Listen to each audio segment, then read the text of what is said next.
feel alive when I'm sleeping, 'cause they can't twist my words if I don't speak. But the world knows most of my secrets.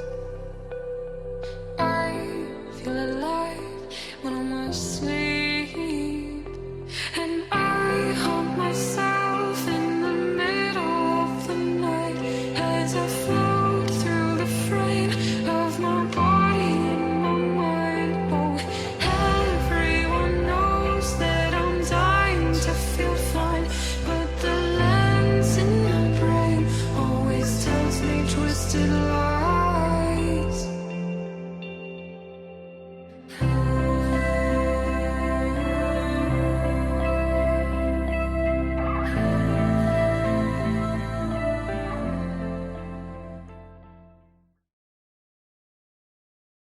Chapter 41. Vivian, the small-town florist, got up early every day, walked into the bathroom, and peered with dread into the mirror to see what new wrinkles and gray hairs had appeared overnight. It seemed that changes in her face that had been barely noticeable before were suddenly vastly sped up, and there seemed to be more creases around her eyes each time she looked. This is what it means to get old, she thought. This is what I must learn, and what Gregory will never have to. This wrinkle over here, and this blotch over there, and this streak of silver coming in again there. Time for another visit to the beauty salon, for a facial, and for hair coloring. Nadine had been right. Vivian had had the same haircut for 30 years now. Vivian decided to grow out her hair a bit, thinking that she might be able to pull it back into a low ponytail that would be dignified at her age, hopefully without making her look too grandmotherly. As for the rest of her personal appearance, Vivian had spent too long working in a Manhattan office to just move out to the country and go to seed, so she did what she had always done, and pulled together her hair, her makeup, her clothing, and her jewelry before walking over to open the store. The only thing that was proving difficult to maintain was the softness of her hands, now that she was back to earning her living with them. She wore gloves as much as possible, but some things like tying bows onto bouquets or handling the cash register could not be done well in gloves. More and more, when it came time to sit in the office and pore over bills and documents, she was finding that she had to move her glasses to the top of her head, since it was becoming uncomfortable to read with them now. Her life was changing, but more than that, her body and her outlook were changing also. She began to wonder if it was not for the best that Gregory had not received her letter. But then, after her initial disappointment started to let up a bit, a worry rose up in her to at least know that he was all right somewhere. In this frame of mind, she determined to go and look for Mr. Gerstner. Surely he would know where Gregory was these days. Mr. Gerstner had moved his store to White Plains a number of years ago, had he not? He might still be there if she was lucky. Vivian was still getting used to driving the small florist delivery truck, but it was her only vehicle, and she determined to make the trip by driving herself there.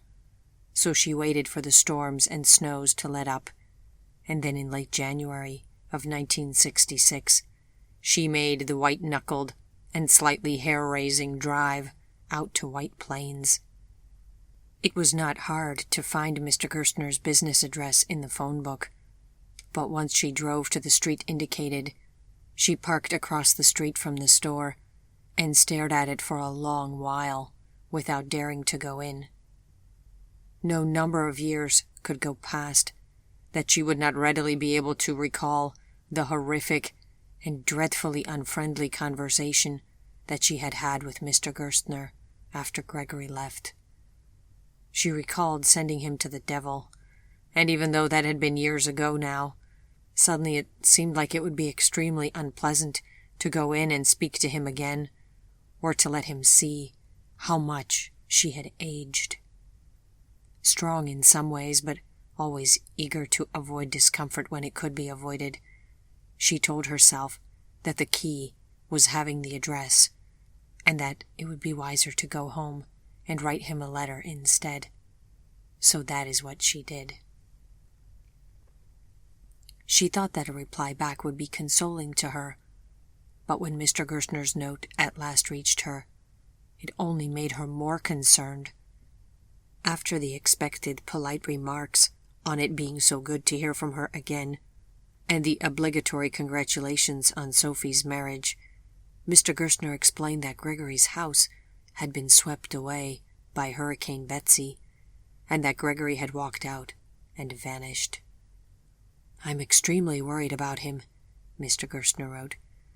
"Usually he has me put his things into storage before he decides to vanish for a while. This time, he just left, perhaps because he has so few belongings left. Perhaps he has gone off to enlist in the latest war. I would not think that unlikely, but I have no evidence of it for certain. I will say plainly, I worry very much that it could be some time before any of us hears from him again." Vivian went pale at this. How horrible to have lost his entire house, and service in yet another war, after all that Gregory had already given. It was unthinkable. Mr. Gerstner's use of the phrase, "it could be some time," also terrified her. What duration in her short mortal life would Mr. Gerstner consider as the quantity "some time"? This had been her last hope, to try to find Gregory, and now she had to face the fact that he was gone to a place where she could not reach him. It was traumatic as a death, a fresh wound in the same place where long ago she had suffered the deepest injury of her inner life. She would never have imagined how much hope she had put into finding him again, until now, when it was not to be. Her reaction was both to push forward and to withdraw within at the same time. It was no use sitting about and waiting for something that would never come. But at the same time, there was nothing that anyone could be told about this and understand, or that she would ever give up on and forget, just because it was no longer possible. Fortunately, being a florist helped her to integrate somewhat into her small community, getting to know the other locals, her customers, and the local businesses. In the cold of winter, she decided to begin to go to church again, recalling how much comfort it had brought to her mother, and wondering perhaps if it might do the same for herself now. The local church was small and cold, but that was not even the worst of it. The worst of it was when the young priest began to speak. His voice was a few shades different from Gregory's, but it was not so far from it that it did not make Vivian ache incessantly every time she heard it. On her third or fourth visit to Mass, she realized she was not hearing a single thing that was being said, because her heart was filled with anguish and desire and longing for Gregory, and that was not the right frame of mind for getting the most out of church. She ran out blushing and gave up even trying to go. She determined to look for holiness closer to home, focusing on what she could do to keep her spirit strong within the small world of her house and her shop. She went for long walks in the biting cold. She treated everyone who came into her shop with the utmost kindness, and she even bought a couple of bird feeders and bird baths that she cleaned out and refilled in the icy wind every other day before walking over to the flower shop to start her job. There is holiness in these small tasks, she told herself. In some small way, even without church, I am doing the work of God. The next Sunday, she drove out to Lake Warramog and walked the perimeter of the lake in the freezing cold like a penitent, and then stopped by the grave of her mother to pay her respects. When Valentine's Day had approached, Elizabeth had told her that she would be insufficient as store help because of the huge volume of holiday flower orders that would come and overwhelm just the two of them. Vivian had driven around to see the local competition, and they were all ugly and largely empty stores that looked like they might run out of flowers quickly during holidays. Her small roadside store could stand to benefit. Elizabeth helped Vivian find additional seasonal helpers for a few days, and it turned out to be extremely wise. Vivian had known what it was to work hard, even very hard, but she had never been a florist on Valentine's Day before. Even in the rural sticks, Valentine's Day was Valentine's Day, and it was a blur of activity. Rustic-looking men in working boots and plaid shirts dropped in to request bouquets into the early evening. Some had a visible, desperate gleam in their eyes, and Vivian felt sure that she could have handed some of these men just clumps of baby breath and filler greens with a bow on it, and still could have charged anything she wanted. "What is it with all of these last-minute drop-ins and requests well past closing time?" Vivian asked Elizabeth. "Valentine's Day is on the same day, each and every year. Didn't they see it coming?" "That's men for you," replied Elizabeth, making a face. "And just wait. Mother's Day is exactly the same. If anything, it is even worse. Those orders end up coming in up to a week or two after the actual holiday, probably caused by some poor elderly woman finally asking her grown son if he had sent her flowers because she had not received any." "Well, 2 weeks later or not, it is good for business," said Vivian firmly. "Maybe I should make a sign out front saying, 'It's not too late. Your mother might still forgive you,' or something to that effect." "Using mind games and guilt for promotion. You sure sound like a real New Yorker," said Elizabeth, and they both laughed. Elizabeth might laugh, but it was very good that Valentine's Day had been such a success, Vivian soon realized, because most of the upcoming weeks were filled with funeral business, the sad underside of her new profession. Funeral sprays and various arrangements for the funeral parlor and the graveside filled up much of her fall and winter workload. It was the one occasion when it was actually sad to try to sell people plants. Vivian had kept in touch with the flower shop in New York where she had begun her training the previous year, and every few weeks, on days that she thought would be slow customer days, she paid Elizabeth double and left her to run the store alone, while Vivian went into the city to pay a visit to the large florist business.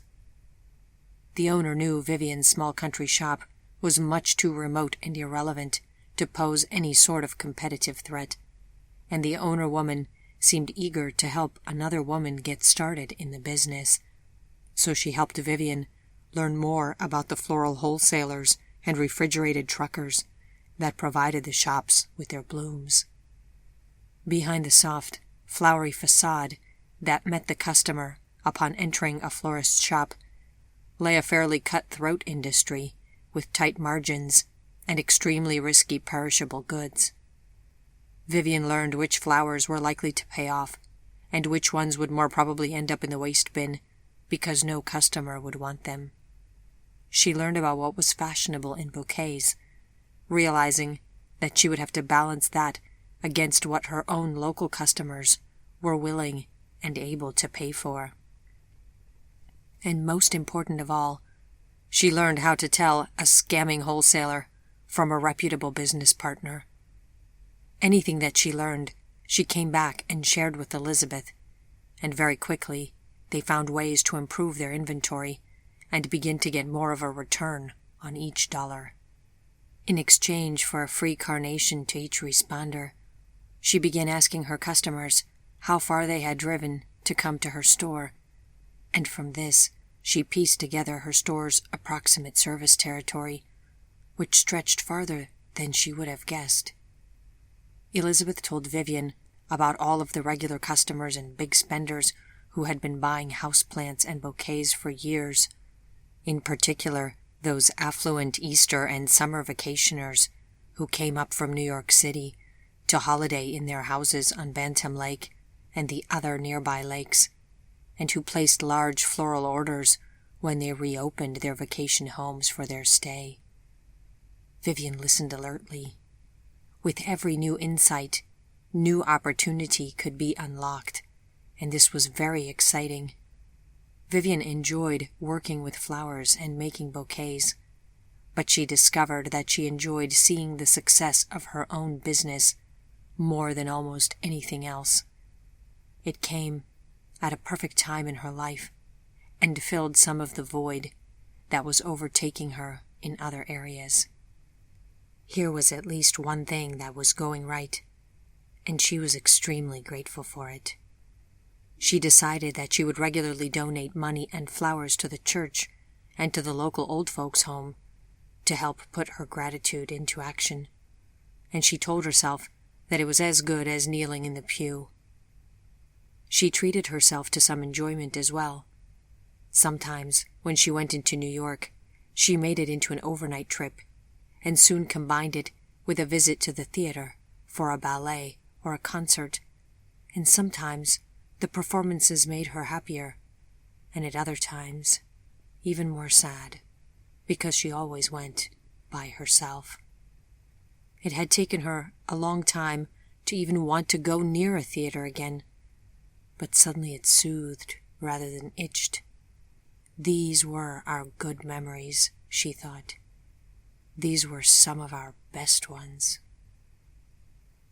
In the month of the post-Valentine's Day slump, when the store made so little money that Vivian almost despaired, Vivian often closed the shop early and stayed at home to rest up and regain her strength. When it was cold and rainy weather, she went into her living room, lit a fire, curled up under her blanket on the sofa, and dreamed of spring and the flowers that she would plant in her garden. The kitchen table was covered with seed catalogs and pieces of paper where Vivian was trying to sketch out some plans for flower beds. What would her life be like when spring came, she wondered. And then she caught herself dreaming and planning and waiting for something again, instead of living. What was it then to pick up Gregory's journal and to try again to read from it? Was that waiting? Or was that resignedly living on without him, while still remembering? She eyed its cover warily, and it often moved with her throughout the house, from nightstand to kitchen to living room, and then tracing the same path back again for the night. But it was hard to bring herself to read from it. She knew that there were painful things in there that she did not want to face, and there were wonderful things that could hurt to read even more than the painful things. To add to this, she had a long set-up time to get started with reading something. After all, it had taken her many decades to actually begin to make her way through Bulfinch's mythology. Once a week or so, she would open Gregory's journal to a random page and read a paragraph, but that almost inevitably brought the tissues out and filled her with despair. She couldn't shake the fear that he had gone to war again, and that anyone who had gone as many times as he had surely pushed his luck already far beyond what fate could be expected to accommodate. Oh, poor, poor, homeless Gregory. Even without the nostalgia and regret over him, the fact that she spent all of her time at home, completely by herself now, made her acutely aware of her loneliness, when she had no one, not even Sophie or her mother anymore. Moving and taking over the shop had filled Vivian's days with planning and frenzy, but now the days suddenly began to feel very empty, living all alone in that big house and without a large office building full of coworkers to go to. But it was only a matter of time before her days were filled with something again, and that ended up being something that the younger version of herself would most certainly have ridiculed. Elizabeth was an avid reader of ladies' romance novels, and she often brought copies into the store to read on her lunch break or behind the register in case of a rare slow hour with no work needed. Sometimes she left these books lying about, which was how Vivian came to pick one up. It was stupider than Nadine's old drivel had been, with heiresses, dukes, and aviators, but it was also fun to read, and it was fun to imagine the flirty and intimate conversations and scenes between the lovers.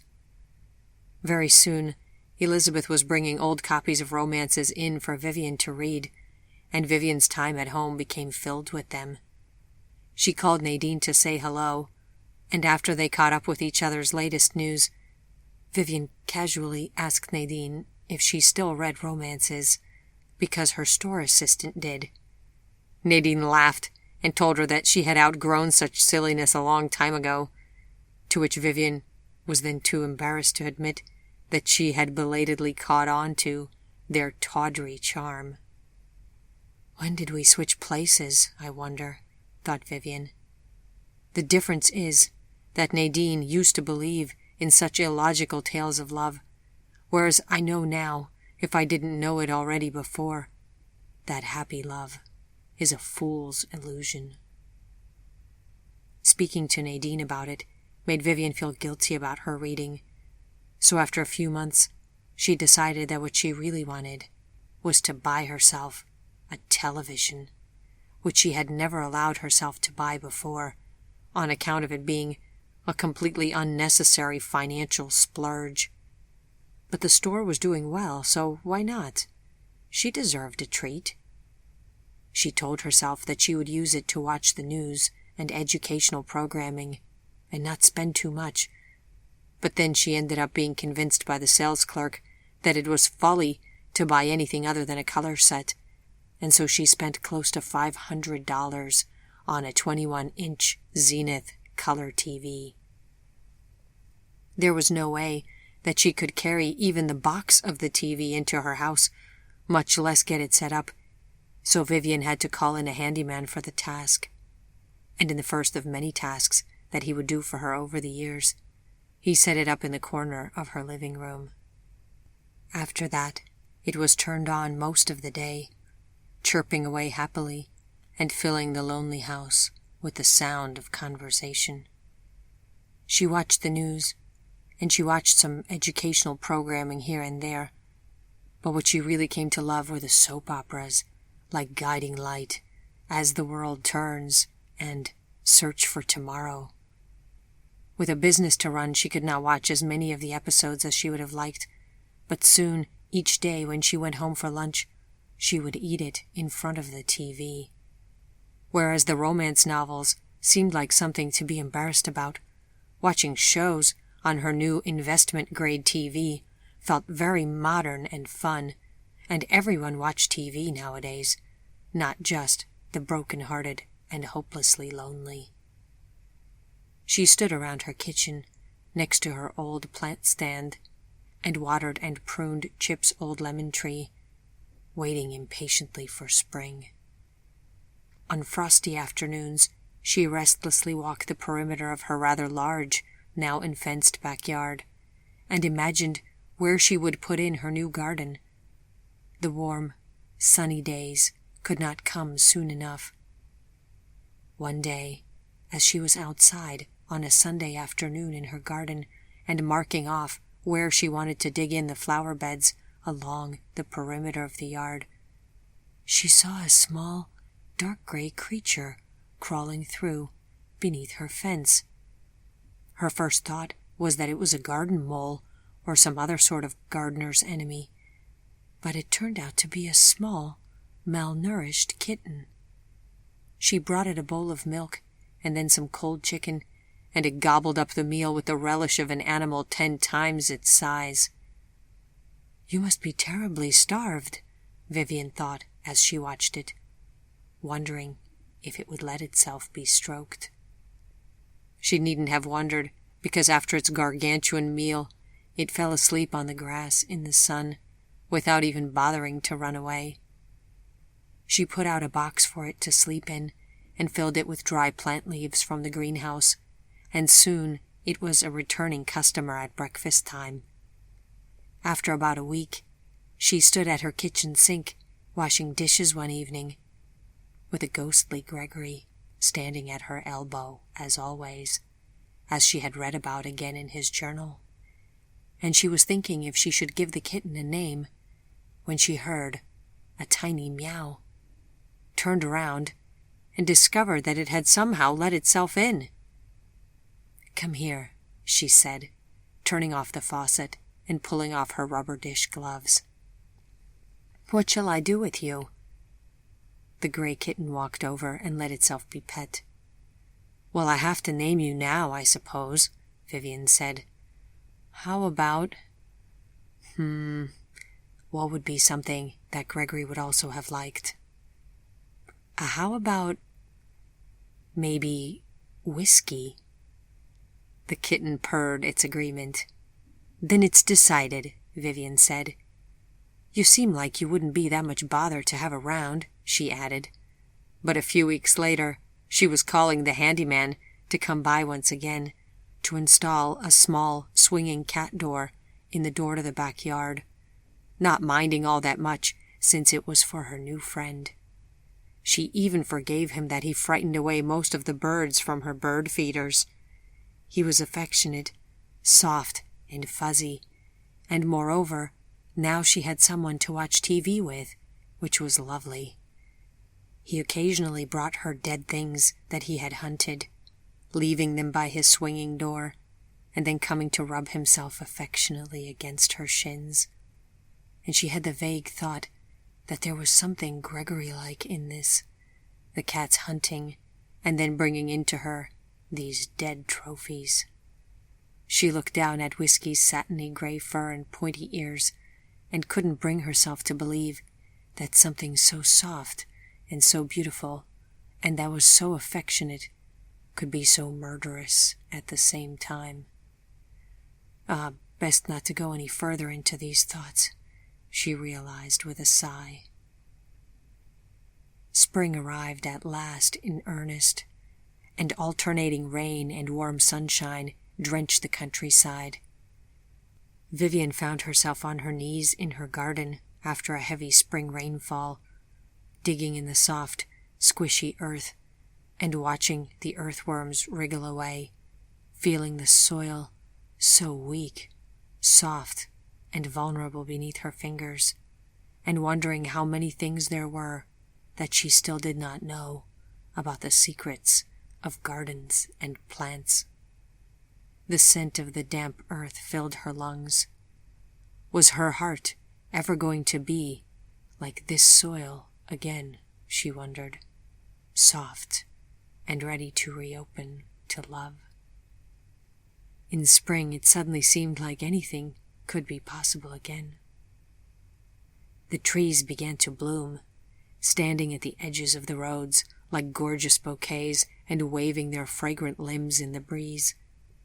On Vivian's way to the grocery store stood the most beautiful cherry tree that there had ever been, and it made her breath catch every time she drove past it. Should what they had back in the city even be allowed to be called spring? She had spent her entire life living in small apartments in cities, but now, within a mere few months of moving to the country, it seemed as if she could no longer imagine living anywhere else. The walk around the lake was suddenly not a suffering anymore, and Vivian could leave flowers again on her mother's grave without worrying that they would freeze by nightfall. Work on her garden moved ahead by leaps and bounds, and the plants that she had started in the greenhouse a month ago were coming along nicely. There was only one fly in the ointment, and that was that as the grasses began blooming, Vivian's breathing became worse than ever. The doctor told her that it appeared she had spring allergies, and he asked her what line of work she did. When she told him that she was an avid gardener and a florist, he shook his head, sighed, and wrote her prescriptions for 2 inhalers and 1 kind of pill. All those years of inhaling smog and vehicle exhaust, and now it would be plants and grasses that did her in? She would not take this lying down. She came home, determined to do what she could to strengthen her city-weakened lungs by taking long walks, and even teaching herself how to bicycle so that she could go directly from her house for short rides around town or down to her nearest local lake, Lake Bantam. The allergy pill she rarely took, since it made her so sleepy that she could not run the store. She spent the entire spring blowing her nose. Easter came, and that was when Vivian really hit her stride. She discovered that her earlier profession as a seamstress could come together with her new profession as a florist, with the sewing of live flowers onto hat brims for magical, unique Easter bonnets. She put one together and kept it on display in the flower refrigerator, and she received so many inquiries that she decided to purchase some actual straw bonnets next time she visited in New York, so that she could make more of them for sale for next Easter. Then one day, Vivian came to the store and found on her office desk an excited message from Elizabeth, who had closed the store the day before when Vivian went home early with a headache. The message said that someone from the Litchfield Garden Club had called to see if the store could provide centerpieces for an upcoming club dinner event in a few days' time. Some disaster had befallen their usual florist shop, and now they needed a certain number of centerpieces almost immediately. A garden club is calling me for flowers, Vivian found herself thinking. How odd. Who are these people? Vivian asked when Elizabeth arrived for work the next day. These are the garden club ladies. I mean, sure, it isn't the hoity-toity ladies of the Roxbury or Bridgewater Garden Club, and some of them are farm wives, but still, it's a great honor, gushed Elizabeth. My mother wanted to be a member once, but she was too shy to even apply, what with all the fancy ladies who run that club. Coming from many years in New York, Vivian was skeptical if she was going to be cowed by the social stature of a small, local hobby group. I only want to know one thing, she said to Elizabeth. Do you think this would be good for business? Without a doubt, Elizabeth replied. If you could become their regular provider of flowers for events, it would be a great coup. They have a regular provider of flowers already from the sound of it. I was thinking more of the connections one could make as a member, mused Vivian. You're assuming that they would even take you, Elizabeth pointed out. I hear they require a written application and 2 letters of reference. Oh, really? Well, let me call them and see what we can do, Vivian said. She spent the rest of the day trying to call the garden club back and thinking about whether it made sense to try to join this group. She decided that it did. No one answered her calls. Perhaps they had found someone else and no longer needed her services. When at last Vivian finally got someone on the telephone line later in the afternoon, the lady with the Litchfield Garden Club on the other end sounded very agitated. She went on and on about how urgent a crisis these centerpieces were and what colors and flowers had to go in them to match with the theme of the dinner. Vivian let her go on like this for a bit, and then broke into the monologue of despair.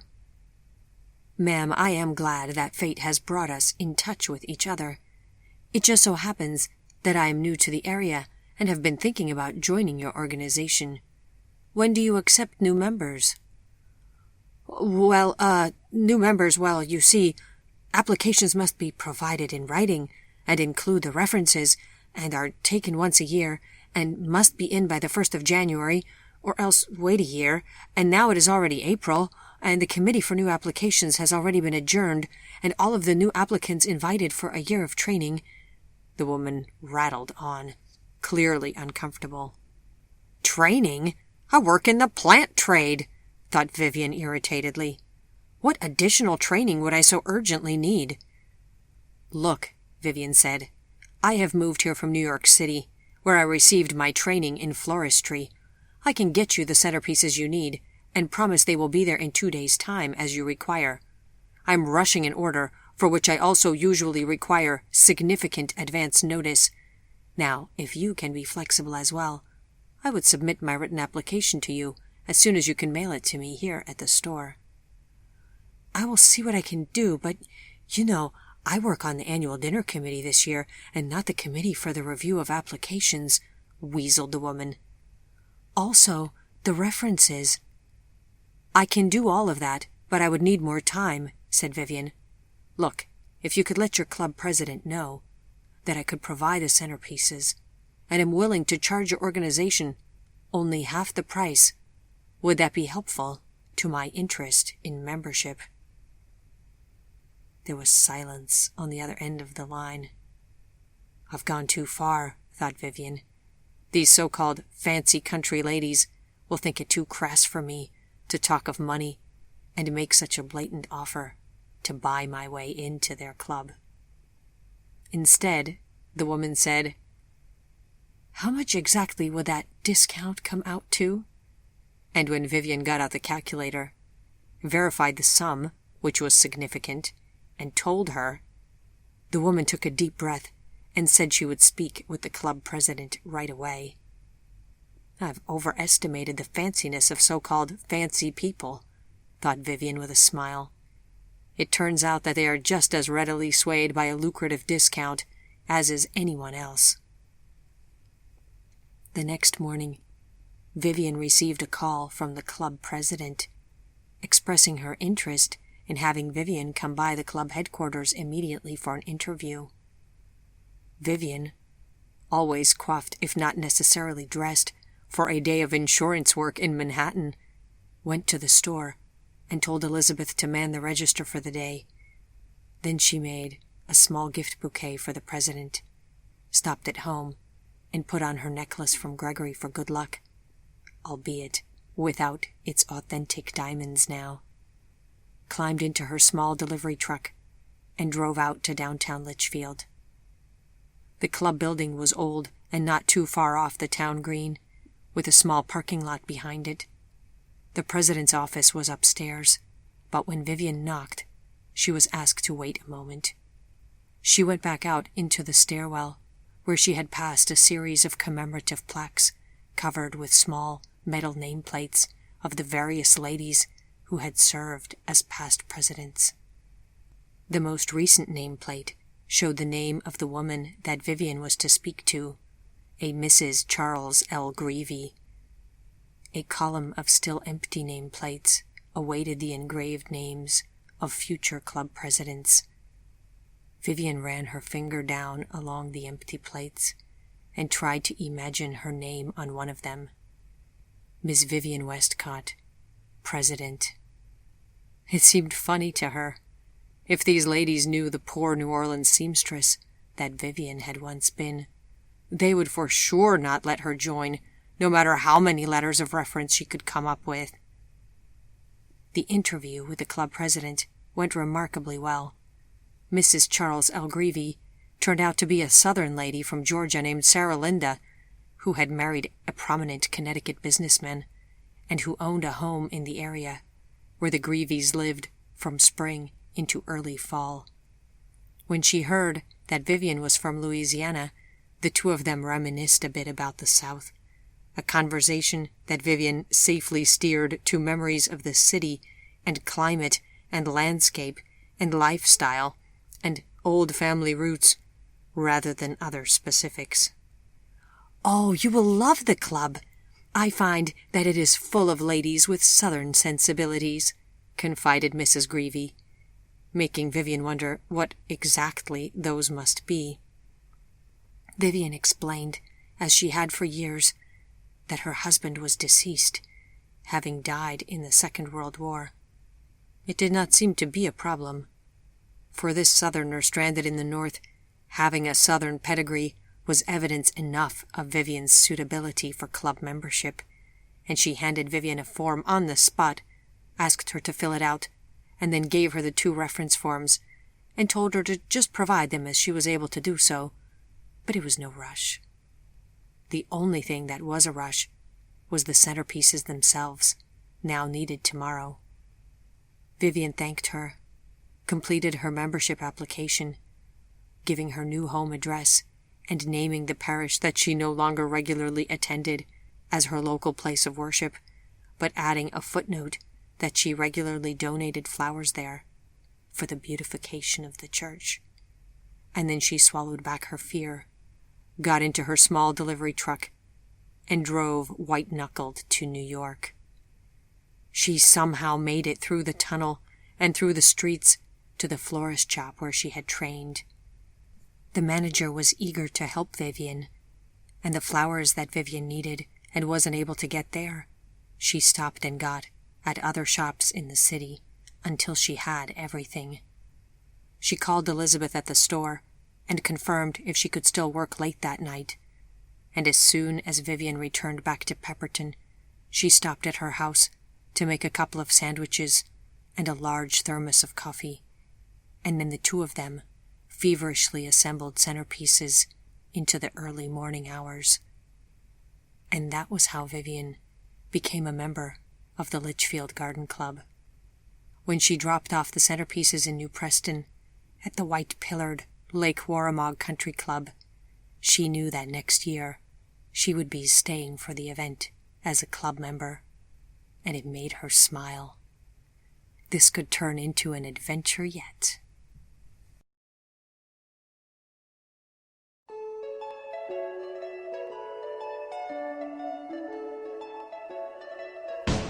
Wouldn't it be nice if we were older, then we wouldn't have to wait so long?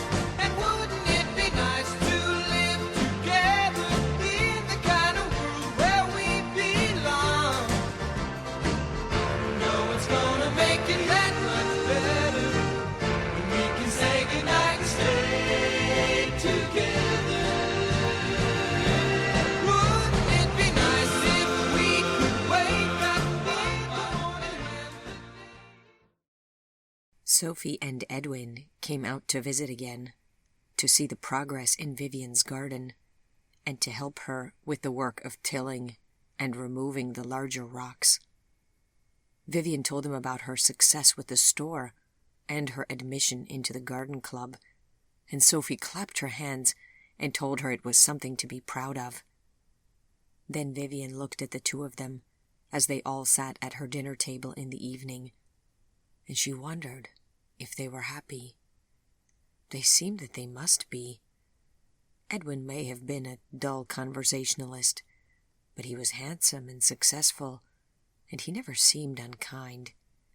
He mentioned that he was hoping for a promotion soon, and that he and Sophie had been talking together of buying a bigger place, ideally a home with a large yard suitable for pets and children.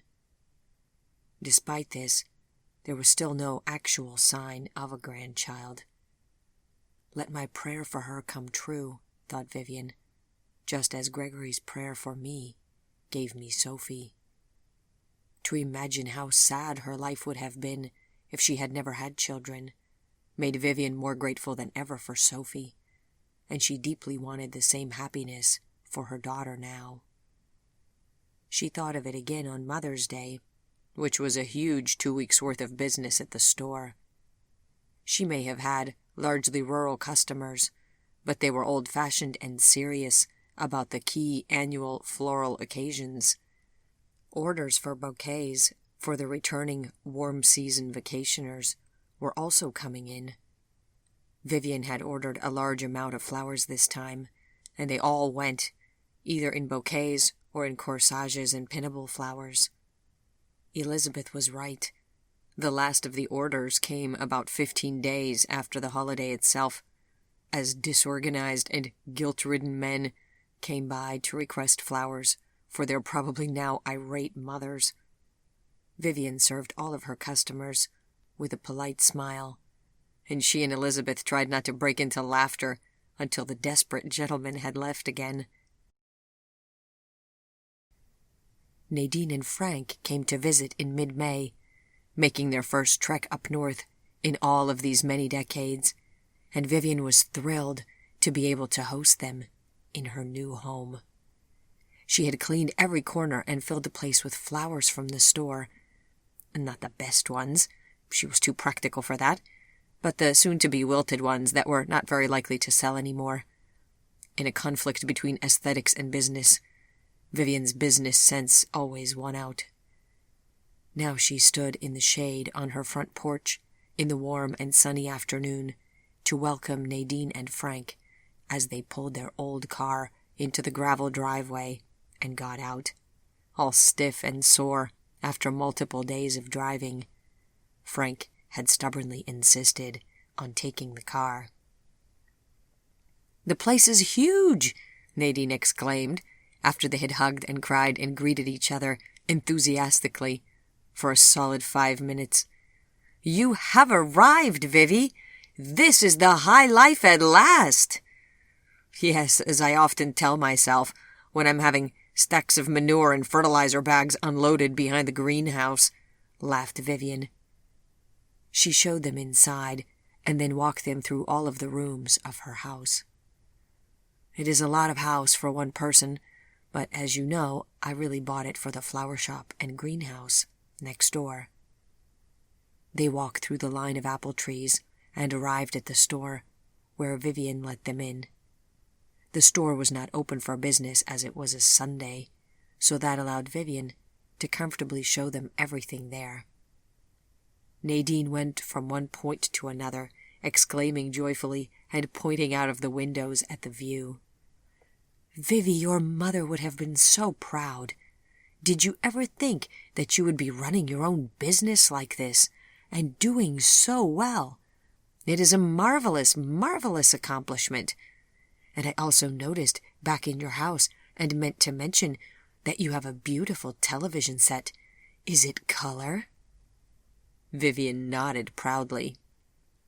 "See? We need a color set, Frank.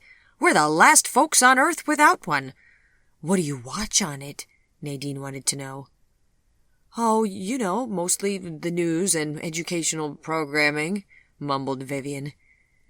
Then, to change the subject, she showed them around her garden and explained where she was going to plant what in the new flower beds, and what else she had planned.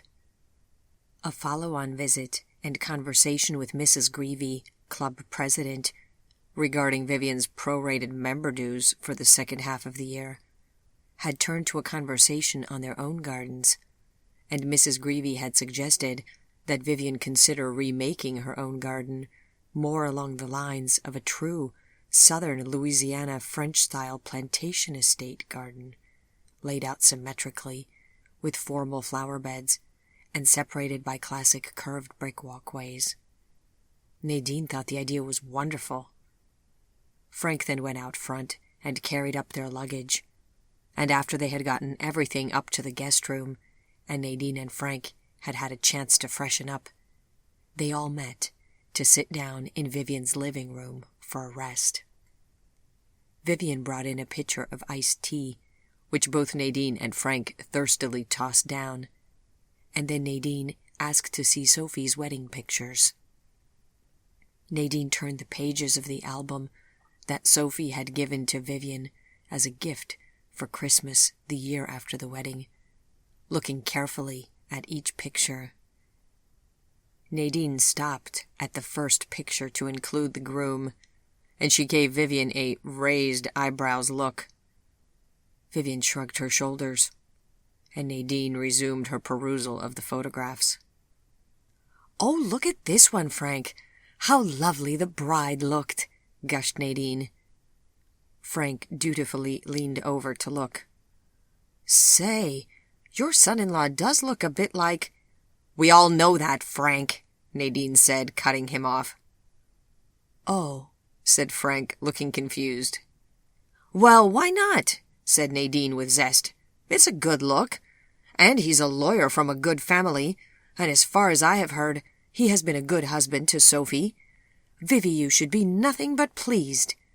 Now, I know it has become a tricky topic in these emancipated times, but any word yet of any grandchildren?"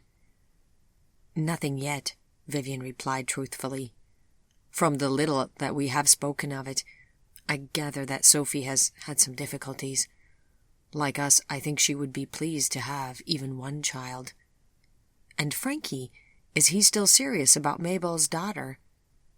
"He has proposed to Emily, and there was to be a wedding soon, but now, well, this is the latest news. Frankie was called in by the draft board for service in Vietnam. Everyone knows that Frank served proudly in the Second World War, so Frankie is not about to try to evade service.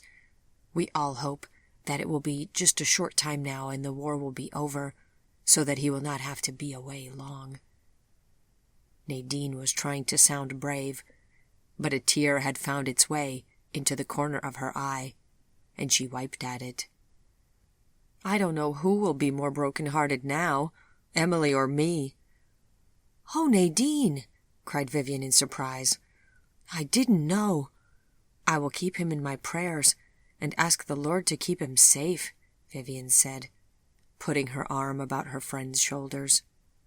"So Emily is going to wait for him to return from the war, and then there will be a wedding?" Nadine smiled again, if a bit feebly still.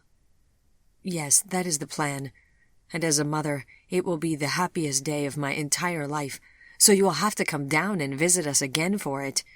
With so many young men being pulled into the armed services now, I do believe that there are fewer weddings than in the typical year. It's not like when we were young, and weddings happened on a few days' notice, right after a young man enlisted. Now, oddly, they seem to prefer to wait. This spring thus far, there was only one wedding that we attended, and it was for one of Frank's younger apprentices.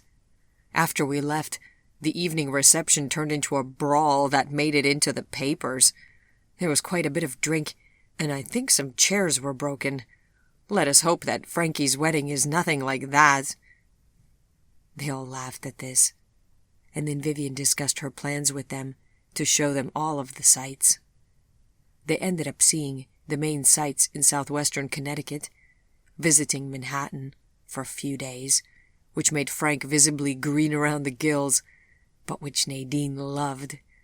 They went out to Lake Warramog for a hike, and then rented a boat on Bantam Lake for another afternoon. And then Nadine convinced Frank to drive them all up to Niagara Falls. Vivian had never been to the falls, so it was an exciting trip, and the falls were as beautiful and majestic as advertised.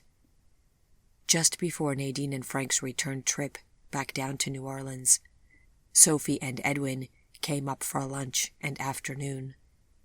It seemed incredible, but Nadine and Sophie had never met before. Sophie was tanned and elegant-looking in her stylish spring dress, her long, golden hair pulled back and looking like a handful of shimmery ribbons. Edwin sat beside her, smiling good-naturedly and looking more like Gregory than ever. As Nadine was helping Vivian to carry the dishes away from the dining room and back to the kitchen, she said under her breath, "The resemblance is uncanny. It can't just be by chance." "It isn't," replied Vivian. "That is, I have never asked Sophie directly about it, but I don't believe so." "He looks just like a young Gregory," said Nadine. "Do you suppose she remembered him somehow from her early childhood? In person, the resemblance is incredibly striking, especially from certain angles." Vivian merely nodded. There was no way to explain that there was no young Gregory or old Gregory, but just one unchanging Gregory, so she said nothing. And as she had never told Nadine about Sophie's brief meetings with Gregory when Sophie became a teenager, it seemed that surely there was no point any more in discussing it now. "Not to be morbid, but who will inherit this house when you pass on? Will Sophie want it?" asked Nadine 2 days later, shading her eyes and looking up at Vivian's house. They were now standing outside and saying their goodbyes. Vivian could not believe how quickly the 10 days had flown. It was almost June. I haven't asked her, but I rather doubt it. Sophie and Edwin live in a real town. What would they want with a house in the middle of nowhere and a plot of land so large that they need to hire a service to do all of the mowing? Replied Vivian. The question did make Vivian think, though, and after Nadine and Frank left, Vivian decided that she should update her will. With the changes of the recent years, it needed to be done. She wanted to find a new lawyer, though, having been underwhelmed by the services of the desiccated old relic who had worked with her through the sale of her old apartment and the purchase of the florist shop. She determined to think about it once the summer season became less busy.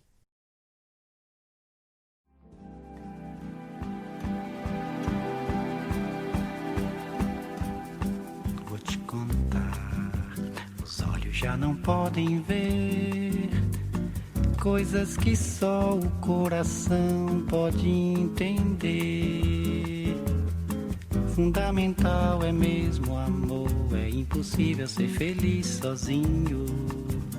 O resto é mar, é tudo que eu não sei contar.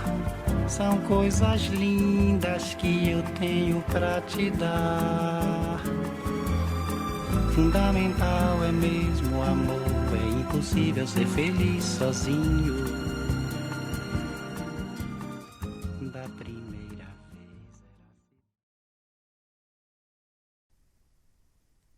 June hit, and every waking moment was filled with getting out the wedding orders that Vivian and Elizabeth had taken earlier in the spring. As in the seamstressing profession, the wedding season was an intensely busy time in the flower trade. Elizabeth could draw and sketch well, so she had drafted many bouquets for proposals for brides, and now they pulled out the copies of those sketches and made the orders to suit. Vivian had to hire out for more temporary help. Again combining flowers with her sewing skills, Vivian began decorating veils with live flowers and making wreaths and headpieces for brides and their bridesmaids, all using thread, wire, ribbons, and live blossoms. One of the best results was achieved when Vivian had the idea to trail small, miniature roses down the sides of a wedding veil. It was in the flower refrigerator for only a day before it was snatched up, and before the month was out, a reporter from the tiny local paper in Bantam came over and took pictures of Vivian's flower veil and asked her to explain its origins and its unique appeal. The free publicity was priceless. Word spread further, and before long, Vivian had a waiting list of summer brides from as far away as New Milford and even Danbury who wanted to order a similar veil for their big day. The workload did not seem to subside until mid-August, when at last Vivian was able to stop spending her Sunday afternoons in the closed, hot, silent shop, preparing wedding veils and decorations for the upcoming week. And at last, she could go back to working in her own garden again. The more she thought about Sarah Linda Greavy's idea about a formal southern garden layout, the more the idea appealed to her, even though it meant undoing some of what had already been begun. Now, perhaps, Vivian could get some work done on it in earnest. She had a dream in which Gregory stood in the middle of her garden and told her that it looked just like his mother's garden had. She had woken up with the smile still on her face. Even though such an event was highly unlikely to occur, the sweetness of even the mere idea of it made the formal-style garden a decided thing for her. Now that she was less busy, she also wanted to see if she could begin to attend the late summer and then the fall meetings of the garden club. So Vivian turned her attention to completing her garden club application by getting her 2 references pulled together. At first, she thought to ask Elizabeth, but then she thought that it might take a higher caliber of individual to impress the club ladies, so she wrote to the lady in the parish office with whom she had negotiated her regular flower donations for the church, crossing her fingers that the lady would not comment on the fact that Vivian had been rather absent from Mass. The lady in the parish office was kind and was happy to fill out the form. Vivian needed one other individual, and she thought for a while who that person might be, when the memory dawned on her that her old employer, Mr. Carlyle, had told her once that he lived in Greenwich as a pensioner. Perhaps he would put in a good word for her. She found his business card among her filed papers, and there was his Greenwich home address. She spent a week struggling with a letter to send to him, again thinking bitterly as she did so that smooth and erudite Gregory would never have to spend a week trying to figure out what to write to someone in a letter. Finally, she opted for a quick background of her move to Connecticut and her work now with her new business, thinking that that might make Mr. Carlyle feel proud to hear of her success. Then she made her request for his reference for her for the garden club and enclosed the reference form. Surely he would help her, she thought. Unfortunately, the letter came back to her as undeliverable. Had Mr. Carlyle moved? He had to be quite old now also, so perhaps he lived in a nursing home or had even passed away. Vivian sighed. She settled for asking Elizabeth to fill out the second form, and Elizabeth was more than happy to do it for her.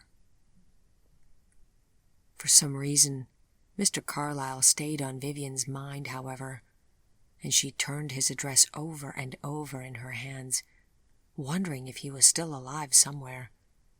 The front of the business card that Mr. Carlyle had written his address onto had the name Thomas Dean, attorney, and the name of a Greenwich law firm on it, Dean, Doyle, Finch, and Chesterton.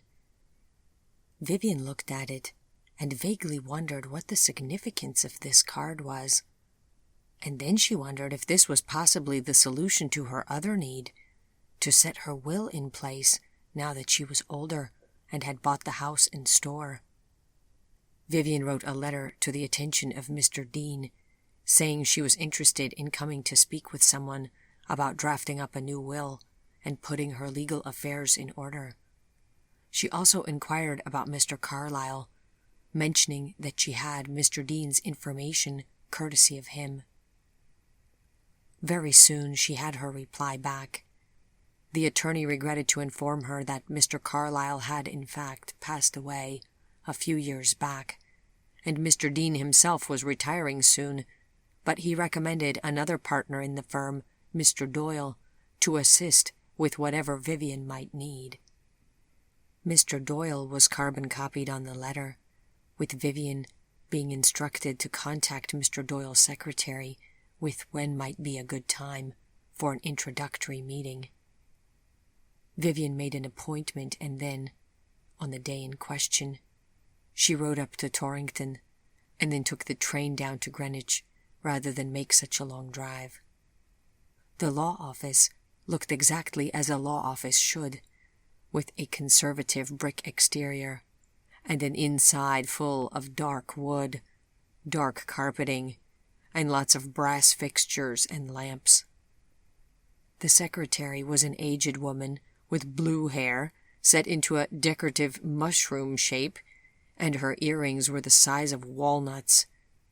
She inquired as to Vivian's name, put on her glasses to look in the leather appointment book, and then asked Vivian to be seated in a dark armchair and wait on Mr. Doyle to be ready. When Vivian at last found herself face to face with the attorney, her spirits plummeted. He was a man shorter than she was, although about 5 times as rotund, and he looked to be the grandfather of the aged secretary who had shown Vivian in with a halting step. "We may begin discussing my business, and this man might fall over of sheer age before we can get anything done," thought Vivian with a sigh. Fortunately, no sooner had Vivian sat down and the ancient attorney had asked her where she was from, and she said, originally from New Orleans, than he stood up slowly and cried, "Aha!" although without much energy behind it. "Wait here a moment, Mrs. Westcott," said Mr. Doyle in a trembly voice. He walked out of his office with the speed of a caterpillar oozing over its last leaf, and Vivian wondered if he would return still in that working day. It took a few minutes, but soon he was back, and with him there came a gentleman who looked to be perhaps in his mid-30s, or maybe early 40s. In other words, by far the youngest person Vivian had yet seen in the office. "New Orleans? You are from New Orleans, miss?" this second gentleman asked, smiling widely at her. Vivian stood up. "Yes, This man was young and handsome, and something about him immediately struck a chord with Vivian. How had he come to be trapped in this office with these other ancient creatures? "A lady from New Orleans! Oh, what a treat! What an excellent day! New Orleans is my hometown!" cried the handsome gentleman. "Ma'am, allow me to introduce myself. I'm John Mackey." Vivian shook his hand. "Vivian Westcott, it is a pleasure to meet you," she said, still exceedingly surprised and feeling she might be faintly blushing at the sudden sight of this handsome younger man who had appeared in her day right out of nowhere. The trembling, ancient voice of Mr. Doyle made itself faintly heard. "Mrs. Westcott, if you would not object, I would pass your case on to my colleague here. He is not yet a partner in the firm, although with enough years he may just make it, but he is an excellent attorney." Vivian tried hard not to laugh. How old would this young man have to be in order to even dream of being made a partner around this place? And how old was Mr. Carlyle's original attorney, Mr. Dean, to be retiring when this rickety octogenarian, Mr. Doyle, was still kicking and encouraging young Mr. Mackey to stick with it? He might make partner yet. Dean had to be the age of Noah.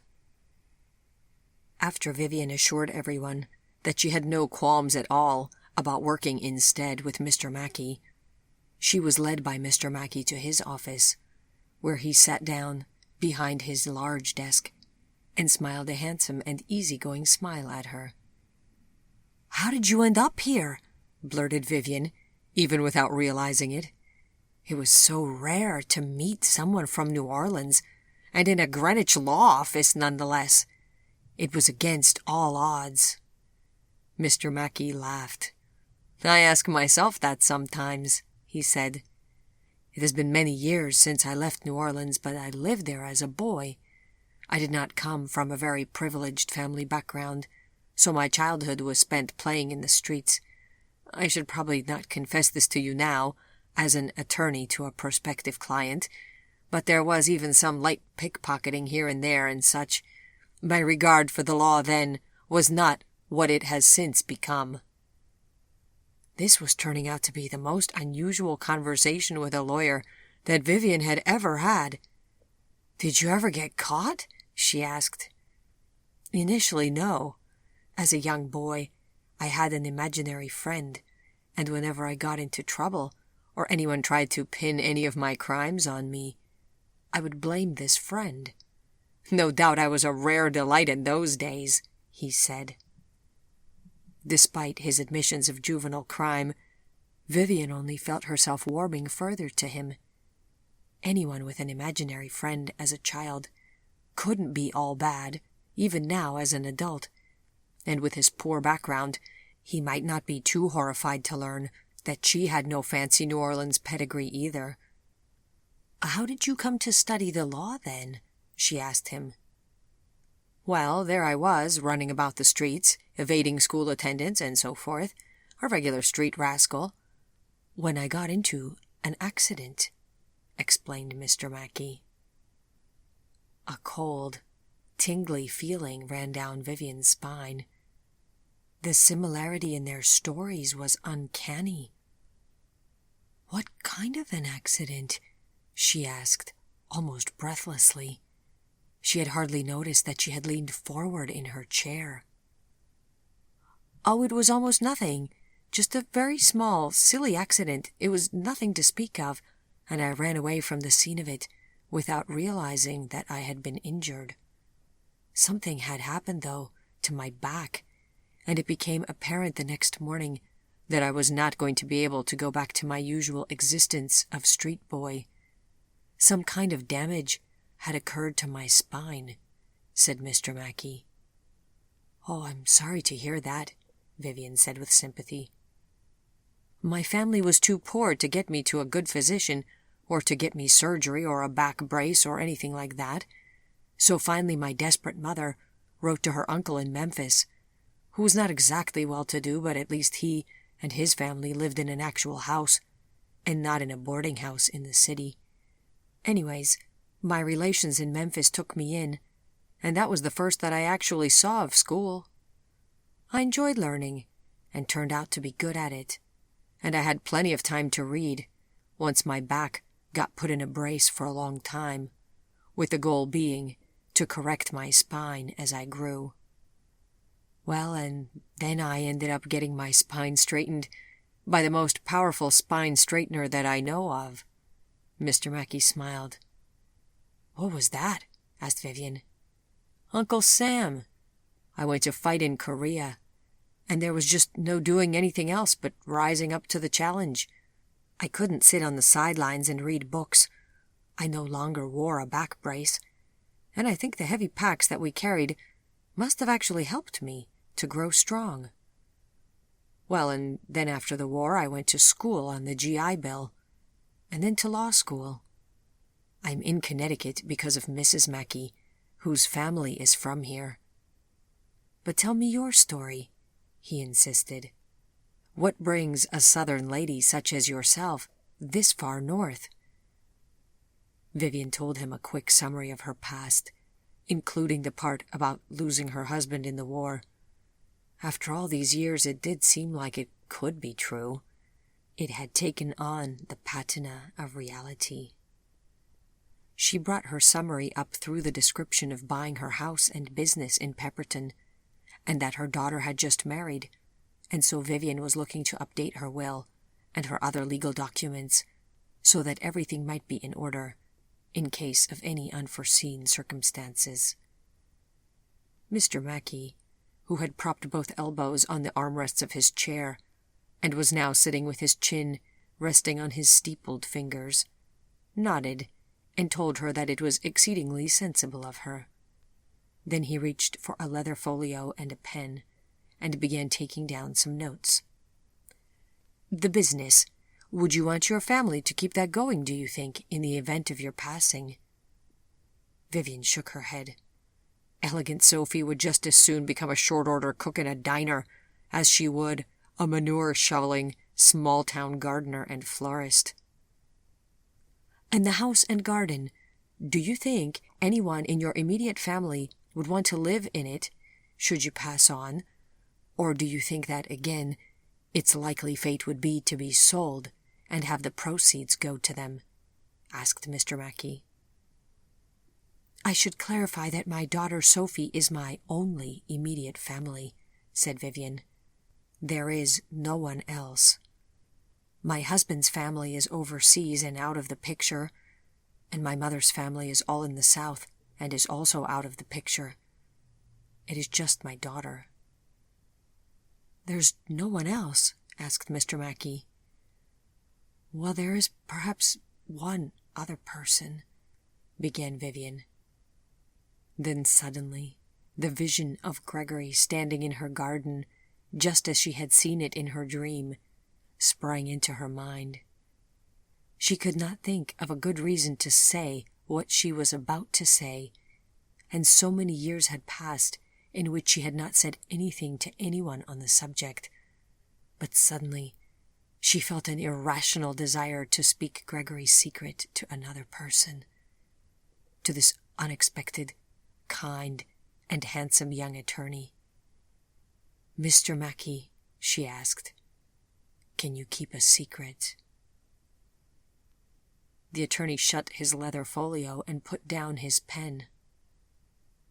"Keeping secrets is part of what I do, Miss Westcott," he said somberly.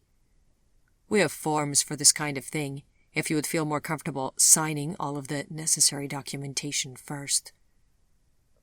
Vivian shook her head. "I will tell you, and then we will know if you are the right attorney for me. Do you believe in the possibility of things that you may have never seen? For example, if I told you that there is a man who has at various times in my life been to me as a father, a friend, a tutor, an innocent beau, an almost husband, and a kind of stepfather to my daughter, would you think that such a thing is possible?" Mr. Mackey raised his eyebrows while the corners of his mouth turned down. He shrugged. "It seems like a lot of things for one single man to be, but all right." Having inexplicably come this far, Vivian could not stop herself. "He does not age. He has been exactly the same for the last 40 years, and for many other years before that," she said, wondering if the earth would crack in half beneath her, now that she had, at last, said it to someone. And then she held her breath and waited for Mr. Mackey's reaction. He gave Vivian a long, close stare, as if wondering if she could be playing a prank on him. Then he lifted up one hand and turned it open palm up and made a generous, sweeping gesture over his desk. "Why not? I work with all kinds of people and on all kinds of cases. All right, we can have a man who does not age. Such a man would almost certainly have legal problems with the government for his documentation, if nothing else, so we can only hope that he is well represented by skilled counsel. But for you, if your personal situation includes a close family friend who does not age, then I can work with that." You can?" asked Vivian. "You don't think I'm lying or that I'm crazy?" "You seem to be neither, so for the present I will presume honesty and sanity," said Mr. Mackey.